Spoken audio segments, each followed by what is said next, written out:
परिस्थिती आता आहे आपण स्वाध्याय घेतोय। हली शाळेत का गेली नाही? कारण काय आहे? कारण कारण तिची परिस्थिती कशी होती? गरिबीची होती, त्यामुळे ती शाळेत गेली नाही। शाबास। पुढे हलीने कोणता संदेश दिला? हलीने कोणता संदेश दिला? या धड्यामधून कोणता संदेश दिला हलीने? शाबास। संकटाच्या वेळी आपण घाबरू नये, आपण मदत केली पाहिजे संकटात, बरोबर आहे की नाही?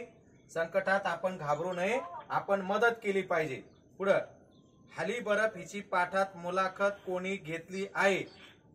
हली बर्फ हिची मुलाखत पाठामध्ये कोणी घेतली आहे? हली बर्फची मुलाखत पाठामध्ये प्राध्यापक जयवंत पाटील यांनी घेतली आहे। कोणी घेतली आहे? प्राध्यापक जयवंत पाटील। खाली आहे पहा, बरोबर आहे की नाही?